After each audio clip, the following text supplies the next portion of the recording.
Hello guys, welcome back to PW Med YouTube channel. I'm Dr. Anjit. So here we are in the second video of the gross pathology discussion series. This is just a tiny snippet of videos where I'm going to discuss 5 pathology specimens every video so that it might be very helpful for you for the upcoming university practicals, right? So if you're first time here, don't forget to click the subscribe button and let's learn more pathology and medicine together, right? So I'm going to create kind of a template which is going to be easy for you to answer any question which comes in the gross pathology. So the first one word or first line is going to be describing why this is the particular organ, if possible to describe. The second thing is describing what is abnormal in this specimen, that's a pathology. The third thing is the most probable diagnosis. Always the final thing is to end up with saying that I need to have a microscopic correlation to confirm the diagnosis, right? So these are 4 lines, so 4 points for you to go and sit in any viva and answer any question going forward, right? So let's go. Perfect. So the first specimen. So here, like I said, the organ here, how to describe the organ? This is going to be a liver specimen, fine. So how do I describe the liver specimen? I've presumed that this is a cut section of a liver where I can see one surface. Maybe you can turn the specimen again and say, based on the lobations and based on the presence of the caudate lobe, if it's there, or the undersurface, the gallbladder bed, if anything is there, you can say, I'm going to say it's a liver. So now I'm going to describe the pathology here.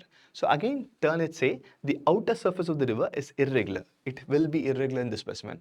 And now the cut surface shows multiple tiny nodules covering the entire liver parenchyma. It's not like focal, it's not here, it's not here.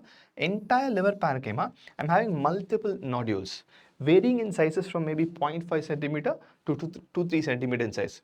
Each of the nodule is white and kind of fairly circumscribed, right? So this is what is my pathological explanation for this image, right? So now I have a liver with a very, maybe you can put the size of the liver approximately. This liver will definitely be shrunken because we know the diagnosis is a classical case of cirrhosis, right? So finally concluding the diagnosis, I think the liver is shrunken in size and the entire parenchyma is replaced by tiny nodules. So I'm going to think of a nodular cirrhosis of the liver. And the most likely cause of nodular cirrhosis of the liver might be alcohol or hepatitis B, hepatitis C infections, right? Or any other metabolic disorder. I would want a microscopic correlation to confirm my diagnosis, right? That's all. That's how we end. So one word for organ, the outer surface, look at the liver, look at the lobations and maybe look at the caudate lobe if it's present to say it's a liver, or the shape per se might sometimes helpful. Pathology here, uniformly replaced by tiny nodules varying size. Each nodule is white or maybe grey tan in color, right? The third thing is most likely diagnosis cirrhosis. Perfect, done. Always correlate histopathologically to confirm the diagnosis. That's all. Very, very simple. Just few words about it. You can classify cirrhosis micronodular and macronodular cirrhosis. When I'm saying something is micronodular cirrhosis, it's going to be less than 3 millimeter. Anything when I'm going to say macronodular cirrhosis, it will be more than 3 millimeter. Fine. Alcoholic cirrhosis, also called as Leynac cirrhosis, is a combination of micro and macronodular cirrhosis. Though initially it will be tiny nodules, later on it will become bigger nodules as well. Macronodular cirrhosis, post-hepatic or post-necrotic cirrhosis, is generally a macronodular cirrhosis, right? Maybe 2 words for you to handle the viva as well. Fine, let's go to the next specimen. Perfect. Okay, let's move here. Same. First I have to describe the organ. Next I have to describe the abnormality in this specimen. Then I can go to the diagnosis, right? Now organ. I am 100% sure you know that there is an atherosclerosis of aorta. So how do I tell it's an aorta? So we start by saying, again, look at the specimen throughout and then after a couple of seconds, say to your examiner, this is most likely a cut open hollow viscous. I don't know if it's an aorta or not. So I'm saying it's a cut open tubular structure or cut open hollow viscous, whatever we can say. Tubular structure is definitely better. A cut open tubular structure where I can see tiny openings here, tiny openings here. I presume these openings are osteas. I'm just building it up saying that. So this is an aorta with ostia of your blood vessels being there. Aorta will have lots of blood vessels diverging from it, right? So I'm having multiple tiny openings here. So I presume it's a cut open specimen of aorta. So I made sure that the examiner knows that I know it's an aorta and how I am describing it as an aorta. Now let's come to the pathogenesis. So once it's done as an aorta, then say the inner surface or the cut surface or the endothelial surface or the luminal surface has very irregular areas like this. You can point out, maybe measure it. We can point out here tiny areas of hemorrhage, tiny areas of yellowish areas. This is the normal color of aorta. I'm sure that quite a few areas here is looking a bit yellowish, right? So I presume that again, the inner luminal surface is a bit irregular, maybe a little bit of necrotic here, maybe an ulceration here, and maybe an hemorrhage and lots of yellowish areas. So this might be secondary due to atherosclerosis induced changes in the aorta. So this could be very well an ulcerated plaque, right? This can very well be an ulcerated plaque, that's one. And this yellowish flat lesions could easily be a fatty streak. Again, I'm just assuming that it could be, right? So I have multiple gradations of the atherosclerotic change in this aorta. I would want to take a microscopic section to confirm the diagnosis. That's it, fine. Few words to discuss about atherosclerosis. They might ask you about the risk factors, modifiable, non-modifiable risk factors. Atherosclerosis in a heart or in a brain can cause an MI or a stroke. It might go into the outcomes of atherosclerosis. One of the outcomes is critical stenosis can result in angina or a stroke or MI. Second outcome is it can get ulcerated and can have an unstable angina. Third outcome, this atherosclerosis will weaken the wall of the aorta, can cause an aneurysm as well, fine.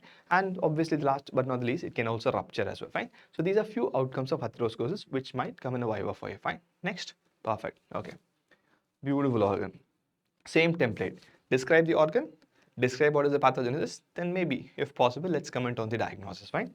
So now, it's a cut open structure of a kidney. It's cut open and displayed kidney. How do I say it's kidney? One, obviously by this shape. Second, in the lower half of the kidney, you see the normal parenchyma here, where you can see the pelvic calyceal or the renal pyramids, right? And obviously the renal parenchyma as well, right? So in the lower half, definitely I'm seeing normal renal parenchyma, and the shape of the kidney tells me it's definitely a kidney. Now let's go and describe the pathogenesis or the pathology here. So now, assuming this is the lower pole and this is the upper pole, they'll definitely mount they won't mount it ulta, right? So assuming it's the upper pole of the kidney, in the upper pole, I have a lesion. Let me erase the normal parenchyma so that we can describe the lesion a little bit better. Okay, let's go ahead. Okay, so in the upper pole of the kidney, I have a lesion, not very circumscribed, because if you look, it's here, it's going here, it's going here, right? Obviously, it's an ill circumscribed or an infiltrating lesion, if I can use that. Okay, fine. Measuring so and so, I gave you a clue that this one phalange is 2.5 centimeter. Based on that, in the specimen, say approximately measuring so and so, and the cut surface looks extremely variegated. Variegated means it's not homogeneous. See, this is homogeneous, uniform. If I have lots of pits in between, our roads is variegated. It's not uniform. It will always have pits, it will have bumps, it will have pits, it will have bumps. That is variegated appearance, right? So I have a solid area here. I have a cystic area here. I might have a little bit of hemorrhage. It's not a fresh tissue, so I will not see a hemorrhage here. And obviously, I have lots of yellowish colors as well, right? So I can say that the cut surface appears heterogeneous or variegated appearance with areas of solid area, which is most likely yellow in color, and areas of cystic change is also noted. Since it's a large infiltrating lesion in the upper pole of the kidney and variegated appearance and yellowish appearance, I would think in terms of, coming to the diagnosis, clear cell renal cell carcinoma. I would want a microscopic correlation to confirm my diagnosis. But definitely it's a renal cell carcinoma. That's correct. To say it's clear cell, I do have a clue of yellow color. But still, I cannot make a guess, right? I need a microscopy to confirm the diagnosis. Few words about renal cell carcinoma. RCC, it happens in elderly. The classical triad is abdomen pain, right? And you can have an abdomen mass and you can have an hematuria, mostly a painless hematuria, right? Not all of the time you'll see it, right? But there's a classical triad. The most common variant is clear cell RCC. Then we have papillary, we have chromophore, we have collecting duct, we have medullary carcinomas, right? Clear cell RCC is related to one hippolindo gene, and microscopy will have clear cells laden with fat and also will have multiple tiny capillaries that gives the reddish color or hemorrhagic areas in a fresh specimen. Fine, that's it about it. Let's go to the next specimen. Let's dive. Okay, same way. Organ, pathology, and arrive to a diagnosis. Fine. Here also, it's a cut open section of a kidney where I can say it's a kidney by its shape, one, and also here you can see the ureter going over, right? So I can say it's a kidney by its shape and also by the ureter which is extending from that organ. I can obviously be very sure it's a kidney, right? So the cut surface or cut open renal parenchyma. Now let's go and describe the pathology. So what you're exactly seeing here is the pelvic calyceal system is entirely dilated, right? That's the first thing. I have a dilated pelvic calyceal system in both sides. It's not just in only one. In some of the areas of the dilated pelvic system, I am seeing something obstructing the dilated cystic spaces. Most probably, this something which is obstructing or going and forming the cystic spaces is nothing but looks bit solid, irregular, whitish structure, most likely a renal calculi. Okay, so this is nothing but a renal calculi. Again, I'm using the word very carefully, most likely a renal calculi. See, I'm 100% sure it's a renal calculi, but I cannot be 100% sure in an exam. Medicine is always like that. Always, most likely, most probable, use these terms because if you go wrong, that will definitely come handy for you, fine? So it's most likely a renal calculi, and secondary to the renal calculi related obstruction, this kidney is having extra dilated space, we call it hydronephrosis. So diagnosis here is hydronephrosis secondary due to renal calculi obstruction. And if they ask you a leading question on which calculi can cause hydronephrosis, staghorn calculi, it's like a stag's horn which can go and exactly block the renal pelvis, is one of the commonest renal calculi which can cause hydronephrosis. Any other cause of hydronephrosis? Hydronephrosis means entirely dilated pelvic system, the entire kidney filled with urine, hydro, water like urine, that's all. So something is blocking the kidney. It could be unilateral blocking or a bilateral blocking. If I have a kidney stone, unilateral, there's very unlikely chance for me to have both the kidneys having hydronephrosis at the same time, right? Unilateral. Ureter, having a block, a stone, or a tumor coming from outside and compressing, it can cause it, right? Or I have a retroperitoneal fibrosis, ureter can be involved. Again, unilateral. If the block is in the bladder, I'm having a very severe bladder calculi obstructing the outlet. So obviously, both bilateral will have hydronephrosis. Or you have a prostate causing a problem, bilateral hydronephrosis. Or a urethra having obstruction, bilateral hydronephrosis, right? Any blockage below the bladder, the hydronephrosis will be bilateral. Any blockage above the bladder, the hydronephrosis will be unilateral, right? That's about it, right? Last but not the least, it's a very simple one, but I would say it's not a very classical one to describe or identify the organ. I'll just give you clues for it, fine? So the organ here is, it's cut open shape of a gallbladder. See, I will not be able to exactly say it's a gallbladder because gallbladder, apart from the shape, I don't have any classical clues for me. Second thing, I might have a clue is the inner mucosa will be green in color, telling bile. Again, since it's stored or a formalin fixed tissue in the jar, it might also lose its color, right? So based on the shape, I presume, and based on the shape, I presume it's a gallbladder. So now this gallbladder, the mucosa is completely flat. Gallbladder mucosa will not be flat like this, and the wall is extremely thick.